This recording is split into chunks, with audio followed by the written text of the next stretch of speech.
the high country of the South Island. To many people around the world, this is New Zealand.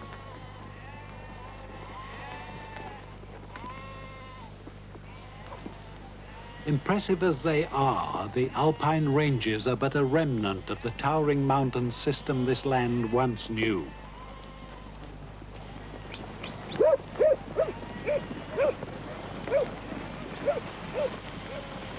And sheep seem to belong here. They've become as much a part of the high country as the rivers and ranges themselves. But really, they're latecomers. In fact, the first sheep reached the high country about 120 years ago, 80 years before I did myself. And even then, it was never intended that sheep should play such an important part. Sheep farming in New Zealand started quite differently.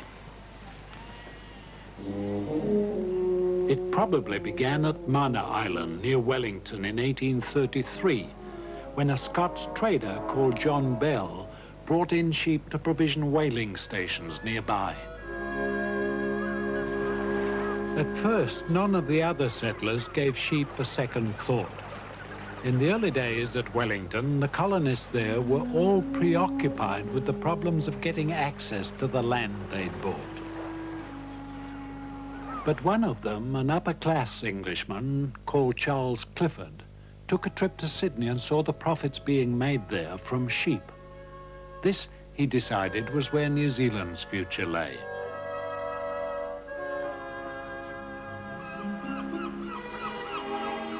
But land near Wellington was hilly and covered with bush. It was hard enough for Clifford himself to clear land for his own house at Nio.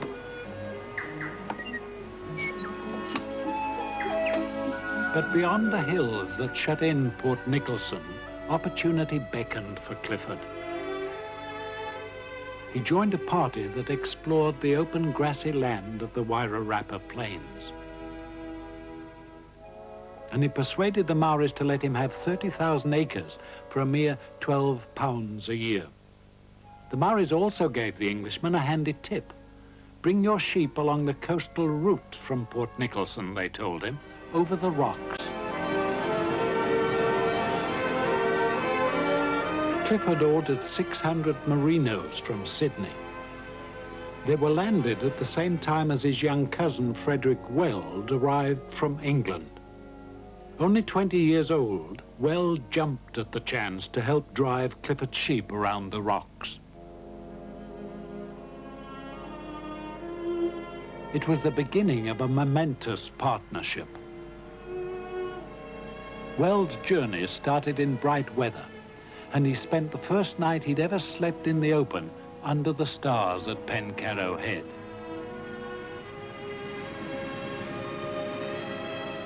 Next morning, a southerly raged in from Cook Strait.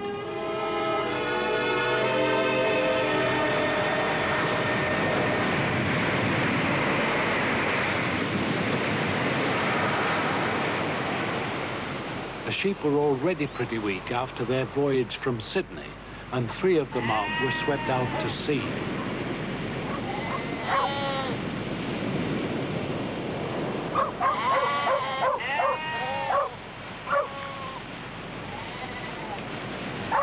What an experience for a man who'd only been in New Zealand 10 days. Frederick Weld was schooled at Stonyhurst in England and at the University of Freiburg in Switzerland, but I fancy his real education started here on the coast between Wellington and the Wairarapa.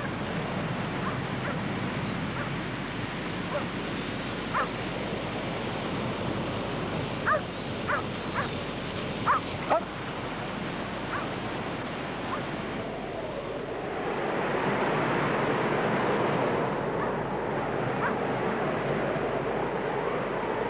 10 kilometers farther on, in Palliser Bay, the weather made further progress even more hazardous.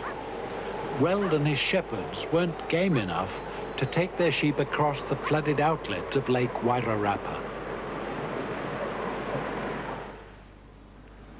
Weld put his sheep into a gully protected from the wind, probably this one, and he built a shelter for himself down there. He had a blanket with him, and he tied it with flax to some manuka sticks.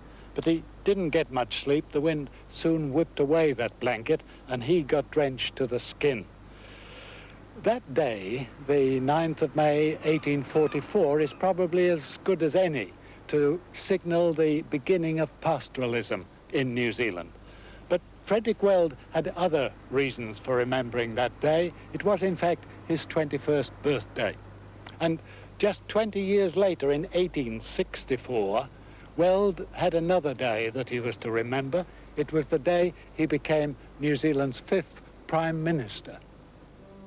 But for the moment, all that was a long way off.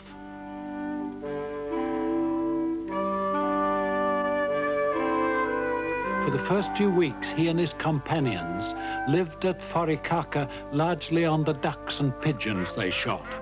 Their sheep were no more than skin and bone.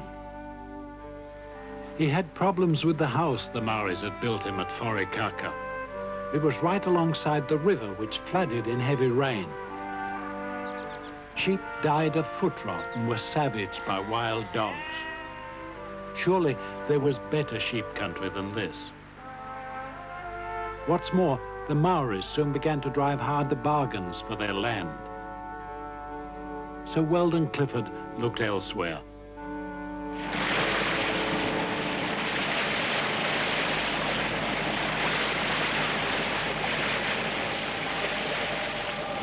Two and a half years later, Weld turned his back on the Wairarapa and crossed Cook Strait in a little cutter in search of more suitable sheep country in the South Island.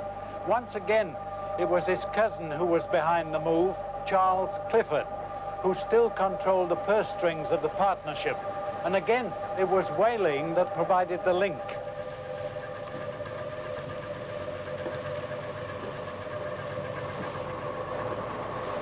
By 1846, some of the whalers who worked at the onshore stations on the west coast at Kapiti and Mana and Porirua had gone through Cook Strait and established a new whaling station in Palliser Bay. And indeed, it was the boats from that whaling station that took out the wool from the new sheep stations in the Wairarapa and brought back their supplies from Wellington. One of them was John Workman, and like so many other whalers, he'd married a Maori woman, Rawhinger. And Rawhinger and her relatives from the Wairarapa used to go across Cook Strait every year to Lake Grasmere, where they hunted for wildfowl, particularly ducks. And indeed, it was from John Workman that Weld and Clifford first heard about the extensive area of open land that reached south from Cape Campbell. When the cutter put Weld ashore on this side of Cook Strait, he wasn't to be disappointed.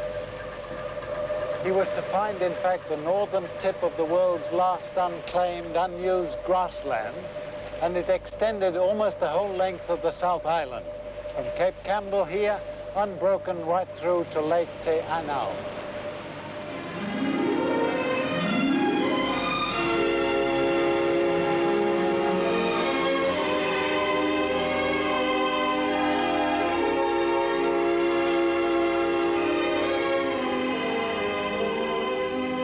Here was everything the partners wanted: dry hills, tall grass, freshwater streams. As soon as Clifford heard about it, he shipped in more merinos from New South Wales. They would call their new station Flaxbourne. But sheep weren't to reach the south so easily. The day Clifford tried to land the first boatload of merinos, fierce southerlies were raging along the southern shores of Cook Strait. The vessel couldn't get near Cape Campbell and ran for the shelter of the Marlborough Sounds.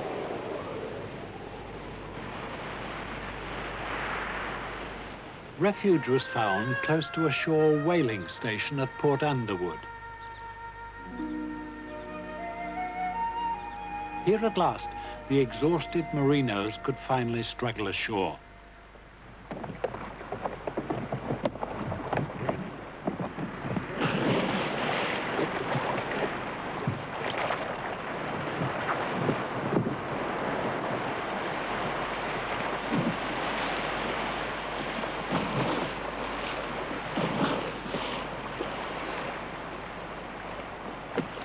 Reaching dry land, though, was relatively easy.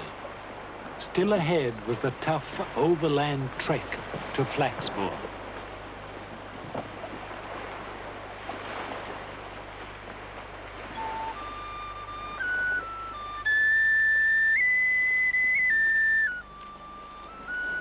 That historic landing of merinos was of tremendous significance for all of the South Island. Many of the first sheep in Canterbury came through the mountain passes from Marlborough. Close on their heels came land speculators and a rougher breed of sheepmen, squatters from Australia with their Scottish shepherds seeking better grasslands.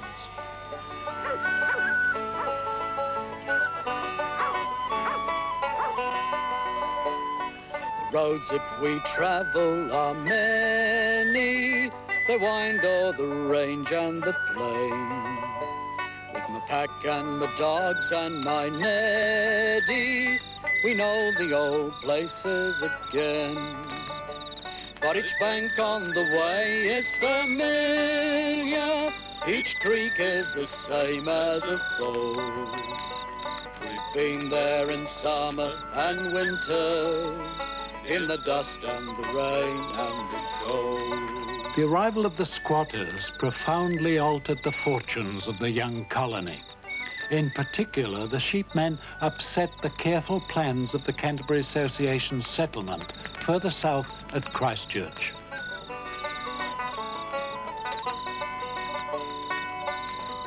The seeds of that settlement had been planted by two Scots, John Deans and his brother William.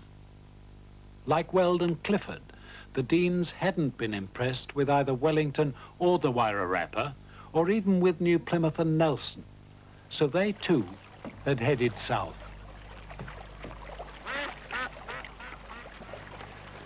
It was William Deans who led the way. In 1843, he sailed from Wellington to Port Levy on Banks Peninsula, and with a servant took a boat round to Sumner and came up the river Avon. The fresh artesian water was to provide one of the basic elements of successful settlement, and here at Riccarton, William Deans found the other. This was the only place on the plains near Banks Peninsula where there was a sizable stand of native bush. It was swamp forest, and the trees mainly white pine, kahikatea. In the North Island at Wellington and Wanganui, and even at New Plymouth, William Deans had found far too much bush and had complained at the cost of clearing it. But here, any timber, even for firewood, was precious. It wasn't long before axes shattered the silence of the Riccarton bush. From the trees, the Deans built a house for themselves and their servants, fences and stockyards and a bridge across a river they called the Avon. Soon the Deans were doing so well they had produce left over that they could sell. They shipped beef cattle and cheese across to Wellington and even sent salted butter as far away as Sydney. Now they could afford a second house, and for the first time they were able to live separately from the farm workers and their families. That second house still stands. Here, the Deans offered hospitality to anybody who turned up on the Port Cooper Plains, as they were still called. In fact, this house became a regular port of call for any European traveller. In 1848, one such visitor was Captain Joseph Thomas. He was agent and chief surveyor for a group of high churchmen and landed gentry back in England who decided to establish an Anglican settlement in New Zealand. Almost right away, Captain Thomas decided that this was the spot for the Canterbury Association settlement. There was plenty of land, few Maoris, and those there were friendly enough. But the major advantage was that the Deans could supply an abundance of fresh food. In fact, the farm run from this house had already shown that one of the most cherished ideals of those gentlemen from England could work. That ideal was to recreate in New Zealand English country estates and a complete cross-section of English society. Edward Gibbon Wakefield was the ideas man behind the scheme. Although Wakefield was no stranger to skullduggery or even to scandal, his proposal was straightforward enough. In England, the poor were unemployed and hungry. A new life in the colonies promised welcome relief. For their part, the rich were becoming alarmed at the discontent of the poor. They were also looking for investments for their capital and adventure for their sons.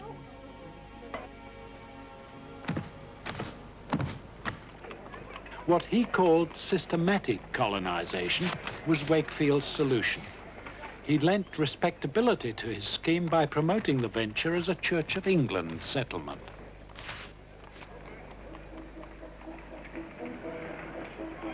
With the support of an impressive slice of England's aristocracy, the Canterbury Association was formed.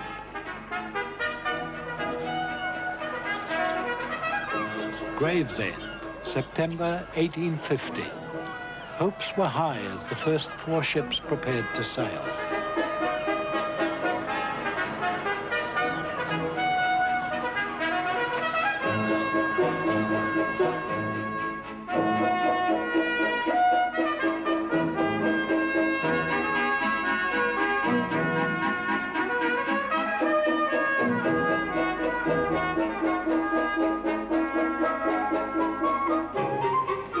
Festivities continued even after the ships were under sail.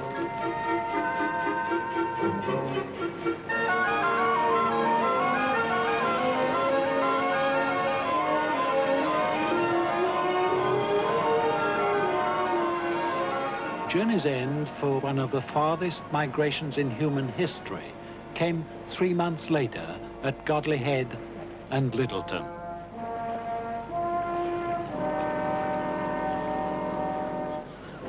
The ever-dutiful surveyor, Captain Thomas, had supervised the construction of a jetty and prepared barracks for the settlers' first nights in New Zealand.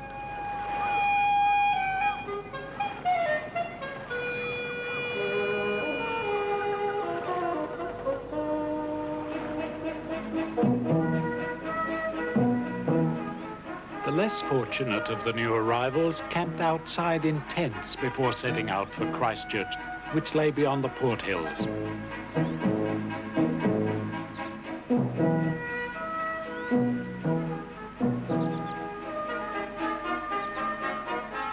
By then, December 1850, man's first landmarks on the plains were clearly visible.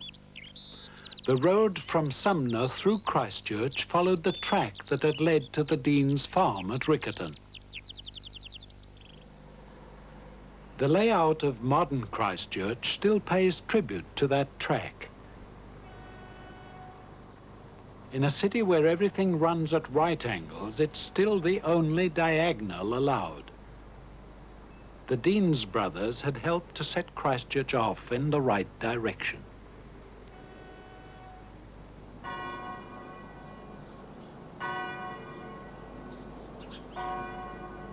Whatever kind of society the future had in store, the settlers were sure of their church. The bell that rings today at St. Michael's and All Angels in Christchurch actually came with the settlers in one of the first 4 ships. They'd brought it expecting to find a church or even a steeple, but of course there wasn't one. Instead, they hung the bell from a tripod and rang it every hour. Those chimes were one of the few reminders of home.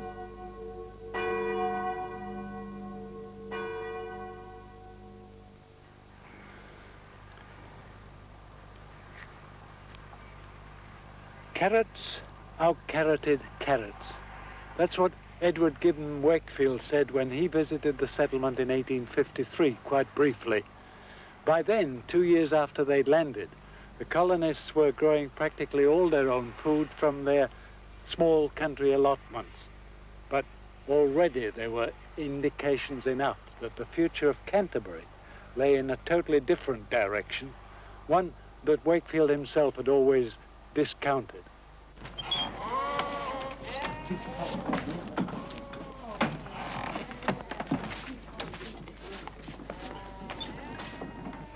Wakefield, the theorist, had ignored the realities of the New Zealand environment. He didn't understand practical economics. Wool was where the money was. Wool alone could be shipped all the way to markets on the other side of the world. And as Clifford and Weld had so clearly shown, the South Island offered some of the most readily available grazing land anywhere.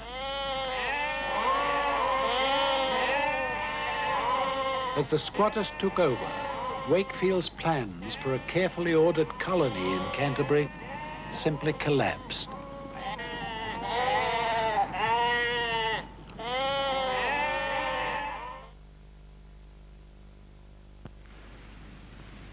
This is what brought the sheepmen to the South Island, these bunched tussock grasses. But strangely enough, the sheep wouldn't eat these. What they did go for were the herbs and flowering plants and some smaller grasses that at that time grew here down here in the shade and the shelter that these tussocks provided. There was a problem though, because here and there in the tussock grassland grew a spiny shrub, Matagauri, that the run holders called wild Irishman.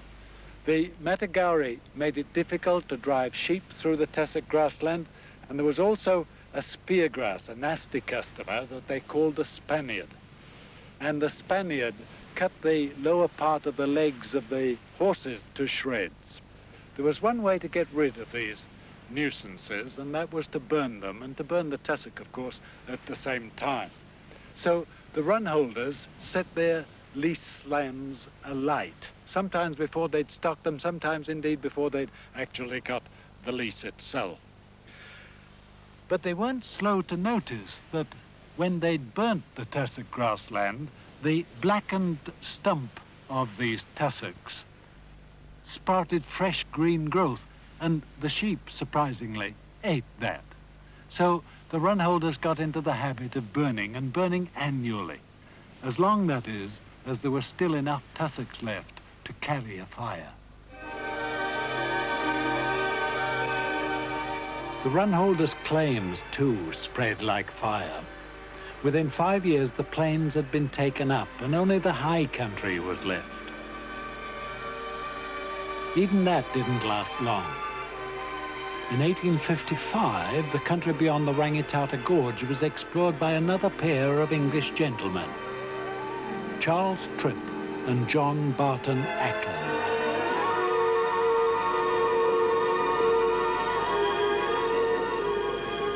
They'd been warned that the country was only fit for pigs. Nevertheless, they set the tussock alight at once and rode back to Christchurch to claim more than 55,000 acres each.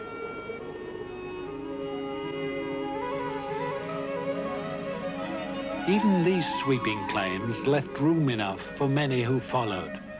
In 1860, deeper in the high country, close to the snowy mountains, there was still grazable tussock unclaimed. It was occupied in that year by a latecomer, the most famous squatter of them all.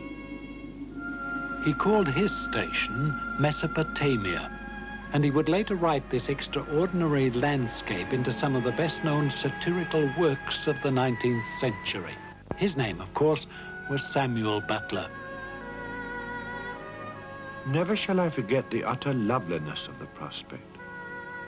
Only the little faraway homestead giving sign of human handiwork, the vastness of the mountain and plain, of river and sky, and the marvelous atmospheric effects.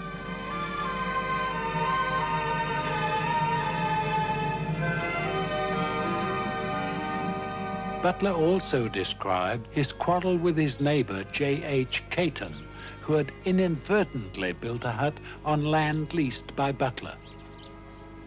Butler offered Caton compensation. Where it stood, the hut was worthless to Caton, but he wouldn't listen to Butler.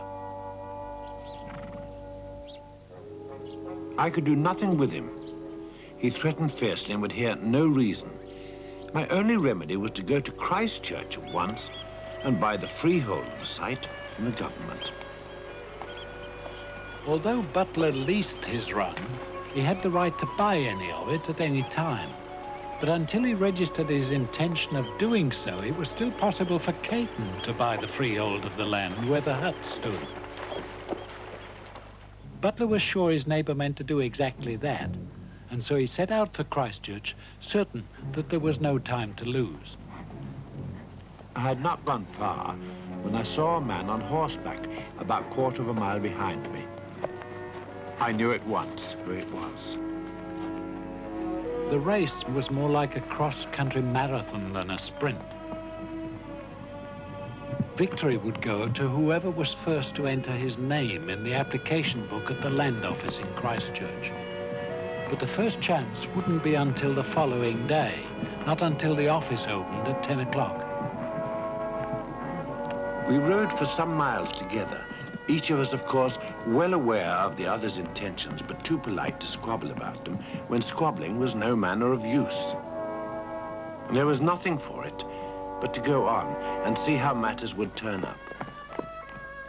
But before midday, and whilst still 60 miles from town, my horse knocked up completely.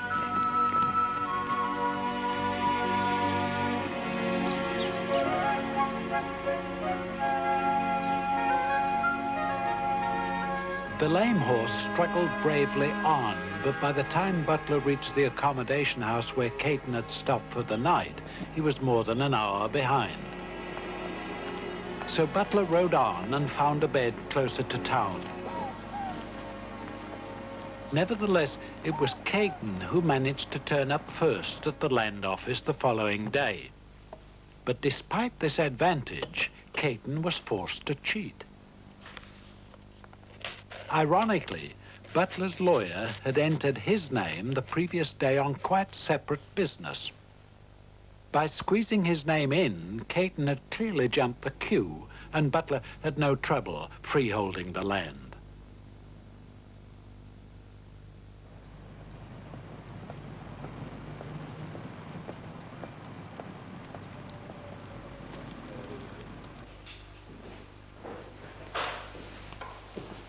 Samuel Butler's next call may well have been the Christchurch Club. This was established by run holders for run holders and was to become a haven of comfort and calm and conversation, none of which they could find in the back blocks. The other members must have thought Butler was a strange fellow. They were not to know that this unlikely run holder was to become one of the most brilliant literary figures of the 19th century.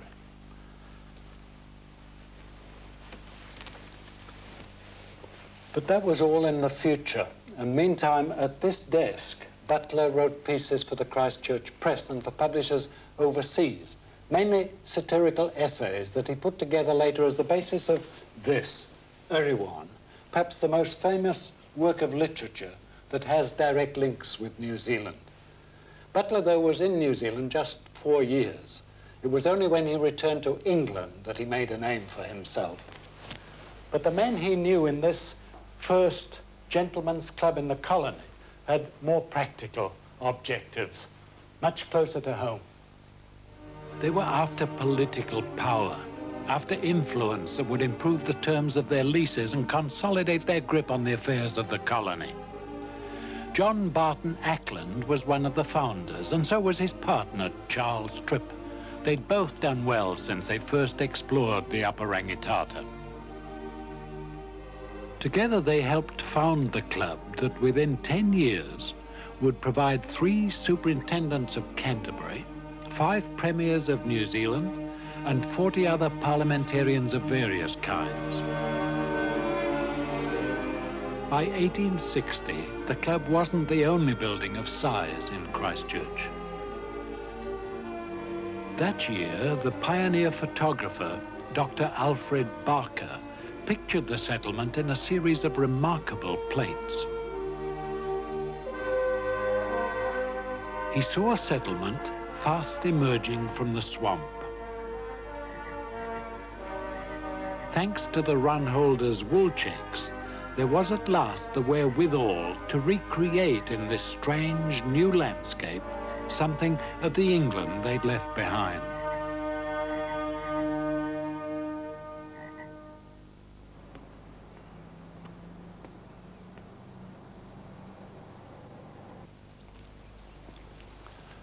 When I came to New Zealand in 1938, I was struck by how old these university buildings seemed, especially in a city that otherwise was raw and rough-hewn, and to me, for all the world, like a cowboy town.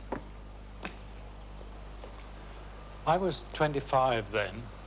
I'd just come halfway around the world from London to teach geography here at Canterbury University College. But seeing this, I might just as well have been back there still, encloistered in some college at Oxford or Cambridge.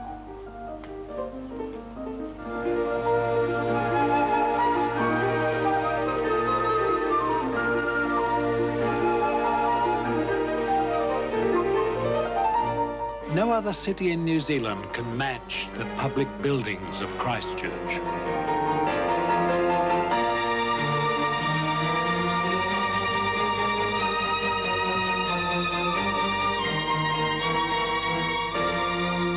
Some reflect the early interest in education. But what they each celebrate is the spirit of confidence and civic enterprise which has been present in Christchurch almost from the start.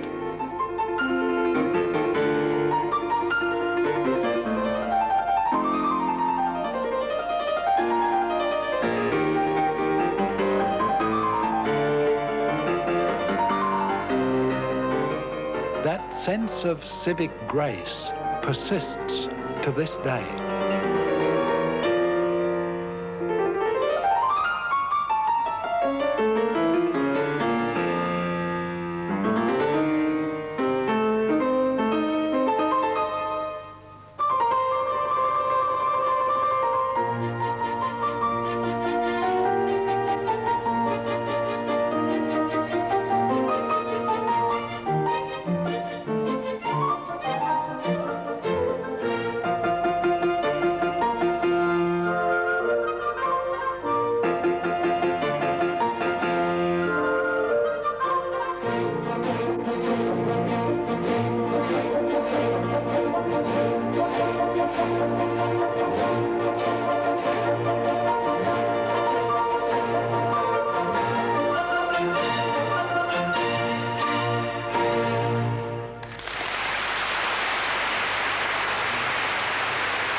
But Christchurch is still a farmer's town.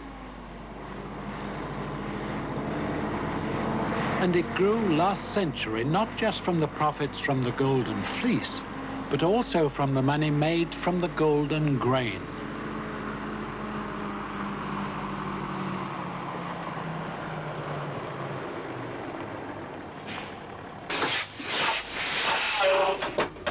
It wasn't wool, but wheat that made possible the surge of the 1870s. In a decade, New Zealand's population had doubled, and there were bellies to be filled. Most of the flour that fed them came from the Canterbury Plains.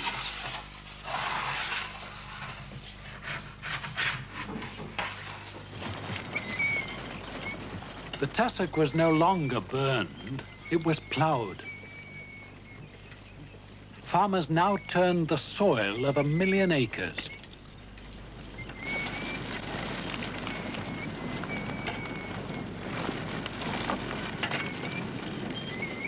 The men who guided the plough had new priorities. Leasehold rights were no good to them. They needed to own their land, and there was a gallop to buy it. By the end of the 1870s, virtually all the plains had been freeholded, partly by small yeoman farmers, partly by wealthy run holders.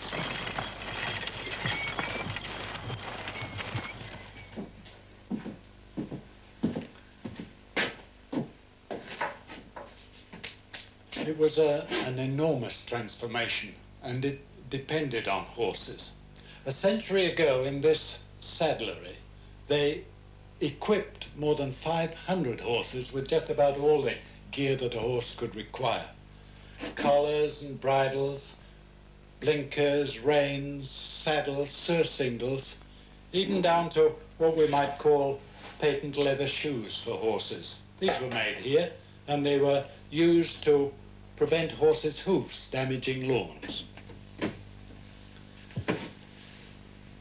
And on this bench, there's just about every leather working tool that you could possibly imagine. I've only ever seen a fraction of these things before. This is a French head knife. It was used for cutting and trimming leather. This, they tell me, is an adjustable double washer cutter for cutting washers in leather for a horse's harness. I'm not sure what this is, but it's heavy and it's made of wood. I imagine it's a mallet that they used for beating stiff leather to soften it and possibly to stretch it. In any case, this is a remarkable collection of tools, and it must have taken real craftsmen to use them properly.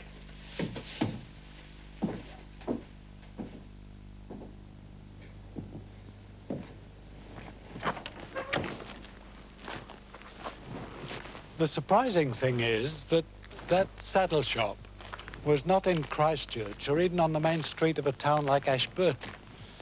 Instead, it housed one of a number of specialized operations carried out on a large farm.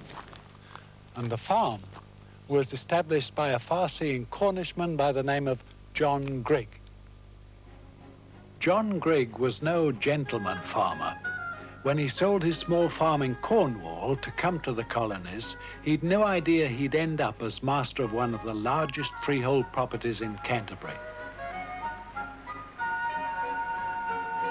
To acquire his estate at Long Beach, he'd had to borrow most of the money from his brother-in-law in Auckland.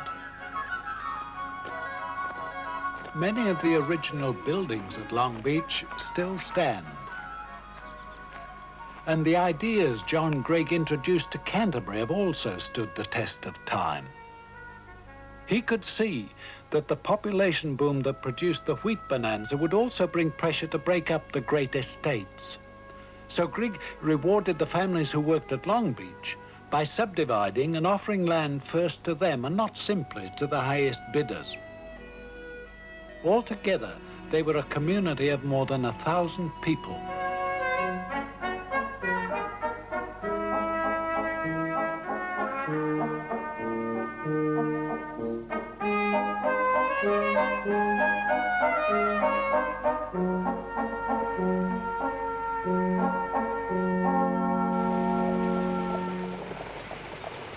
More than 6,000 acres were in crops.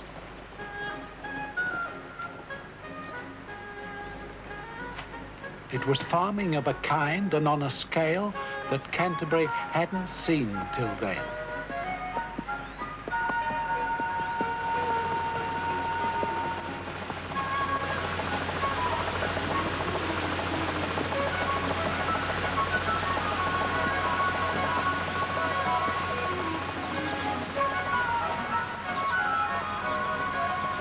But before he could reap his harvest, John Grigg had to transform the face of his land. The Long Beach he'd first encountered in the 1860s had been a wilderness of swamp.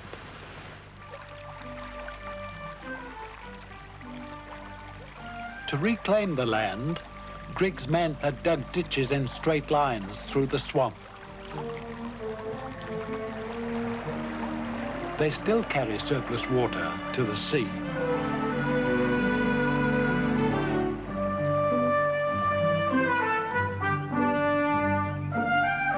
It was on this strange combination of down-to-earth common sense on the one hand and what was almost clairvoyance on the other that the success of Long Beach was founded.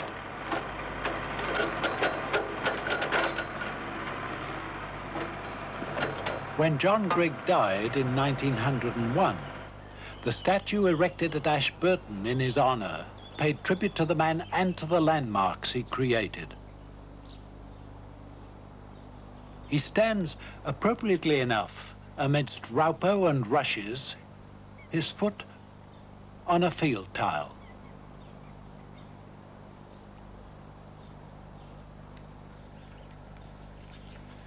Just about the time the people of Ashburton were putting up that statue, it was becoming clear that John Grigg's real legacy was to be Canterbury lamb, something I'd heard about long before I ever thought of coming to New Zealand. John Grigg, you see, was always looking ahead. Just as he was amongst the first to become involved in large-scale grain growing, so he was the first to realize that that particular bonanza just couldn't last. And it was with the same rare gift that he was first perhaps also to realize the tremendous potential of what I consider to be the most important technological breakthrough in the history of New Zealand.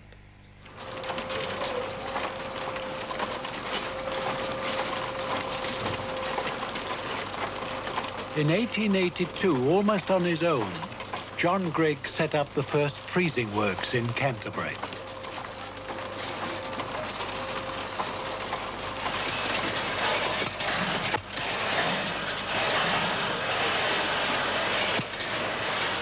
He realized that refrigeration offered the only hope of marketing the province's surplus lambs.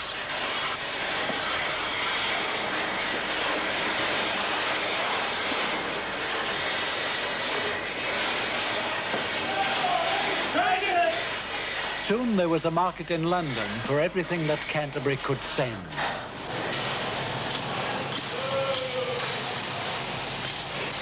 New Zealand lamb is packed for other markets these days, for markets in North America and the Middle East. But Canterbury still follows the pattern of farming first envisaged and first established by John Grigg 100 years ago. Fat lambs and refrigeration came just in time for the farmers on the plains.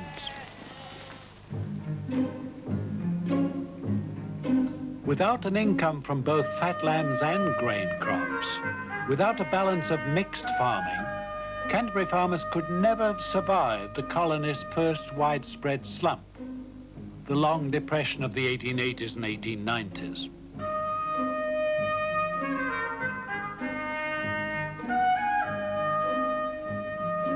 But in the high country, there was no last-minute reprieve.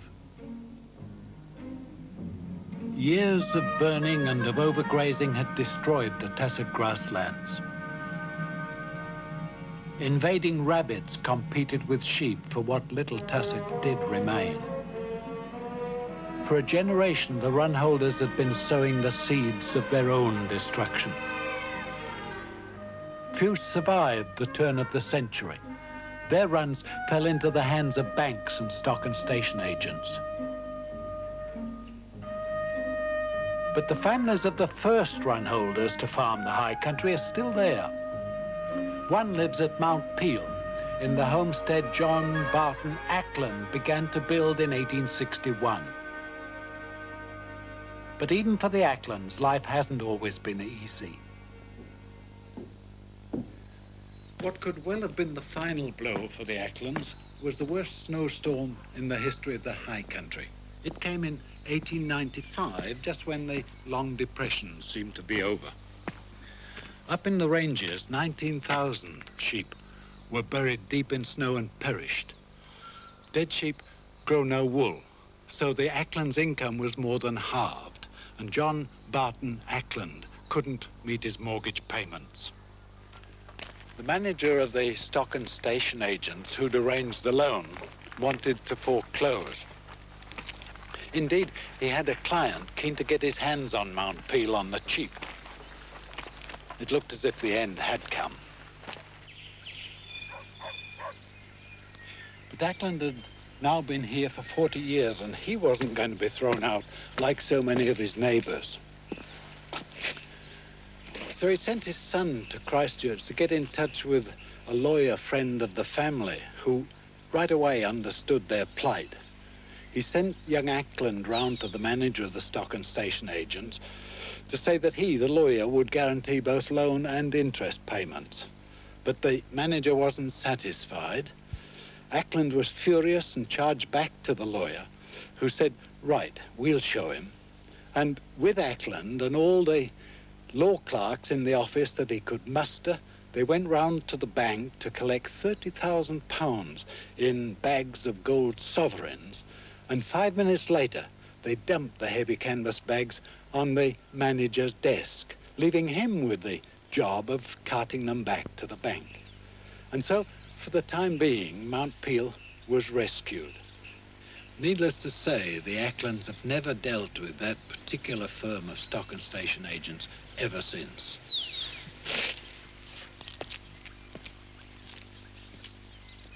In a very real sense, Mount Peel Homestead is part of New Zealand history. So too is the church a stone's throw away, which John Barton Acland had built within 3 years of coming to Mount Peel. Although he's buried there with succeeding generations of Aclands, he didn't build the Church of the Holy Innocents with only his own family in mind. He wanted it to serve the whole community at Mount Peel. They lived at Peel Forest, the Hordens. He was the son of the Horden who was up the Waimaka His River. grandson, Sir John Acland, spent a lifetime at Mount Peel. New Zealand. Oh, Dr. Barker's daughter. And she was a Dr. Barker's daughter. He was also an MP and for 12 years chairman of the New Zealand Wool Board. We should be on the tombstone, and it will give a lot of people pleasure to know. The Mount Peel community is still intact.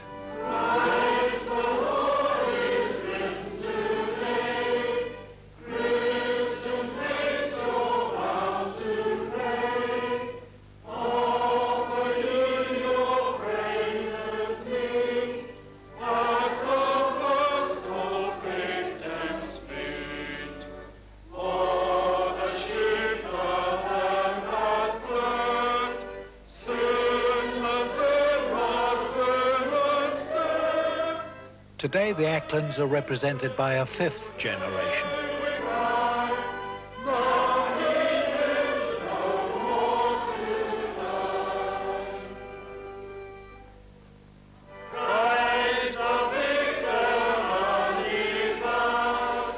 Five generations of pastoral farming is a long time.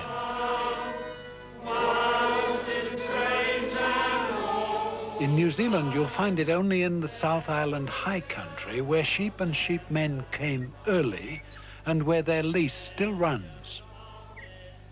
Elsewhere, Pākehā ways were slower to take hold. It was not until the time of that dreadful snowstorm at the end of the Long Depression and at the start of the 20th century that the attention of settlers turned once more to the North Island.